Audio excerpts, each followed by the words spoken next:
Chapter 3, Dirty Beards. As you know, an ordinary unhairy face like yours or mine simply gets a bit smudgy if it's not washed often enough, and there's nothing so awful about that. But a hairy face is a very different matter.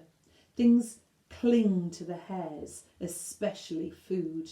Things like gravy go right in amongst the hairs and stay there.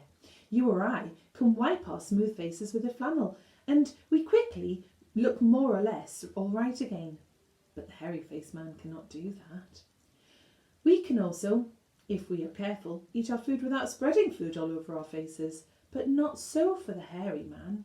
Watch carefully next time you see a hairy man eating his lunch, and you will notice that even if he opens his mouth very wide, it's impossible for him to get a spoonful of beef stew or ice cream and chocolate sauce into it without leaving some of it on the hairs. Mr. Twit didn't even bother to open his mouth wide when he ate. As a result, and because he never washed, there was always hundreds of bits of old breakfast and lunch and supper sticking to the hairs around his face. They weren't big bits, mind you, because he used to wipe those off with the back of his hand or his sleeve while he was eating.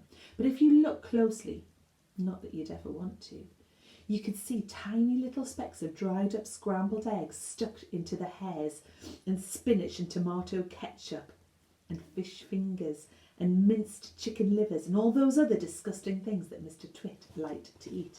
And there he is. Can you see him wiping the stuff off his face? Now, if you look closer still, hold your noses, ladies and gentlemen. I'm going to just show you the picture. If you peered deep into the moustachy bristles sticking out over his upper lip, you would probably see much larger objects that had escaped the wipe of his hands, things that had been there for months and months, like pieces of maggoty green cheese or mouldy old cornflakes, or even the slimy tail of a tinned sardine. There's cornflakes, tinned sardine and Stilton cheese.